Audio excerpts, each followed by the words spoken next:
আসসালামু আলাইকুম। তবে খুবই দুঃখজনক একটি ঘটনা এবং কি আনন্দ কথাটা মানে ভিডিওটা শেষ পর্যন্ত দেখলে আপনারা আনন্দ পাবেন।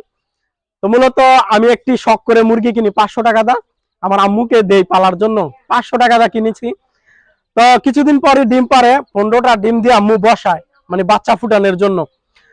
তো বসানোর কিছুদিন পরে আমাদের দেশ গ্রামে বলে যে বাউরাল, ওই বাউরালে আমাদের আতাল ভেঙে মুরগাটা নিয়ে যায় এবং কি 5টা ডিমও বাউরাল খেয়ে ফেলে।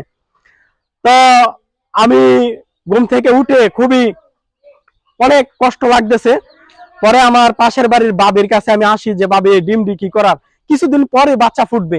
তো বাবি বলল যে আমার কাছে নিয়ে এসো, কোরসো মুরগা আছে, আমরা ডিম বিক্রি করে ফেলেছি, মুরগাটা কোরসো আছে, তুমি নিয়ে আসো। এই যে দেখেন, আলহামদুলিল্লাহ 5টা বাচ্চা ফুটছে। ওদের মা কুলামে, এটা না, ওদের মা বাউরালে নিয়ে গেছে, আর এটা হলো দ্বিতীয় মা। তো আলহামদুলিল্লাহ 5টা বাচ্চা ডিম থেকে 4 দিন পর, এ ভাবি কয়দিন হয়েছে?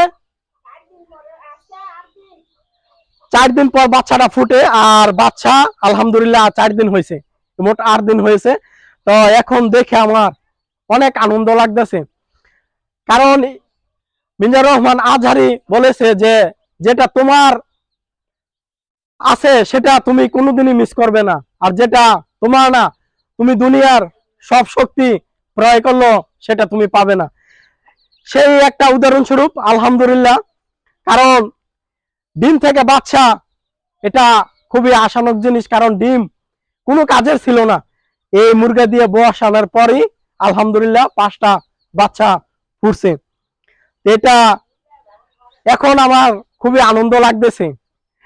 বাবির বুদ্ধি পরামর্শে আমি ডিমটি আইনা এই মুরগা দিয়ে বসাই, 4 দিন পরে আলহামদুলিল্লাহ বাচ্চাটি ফুটে।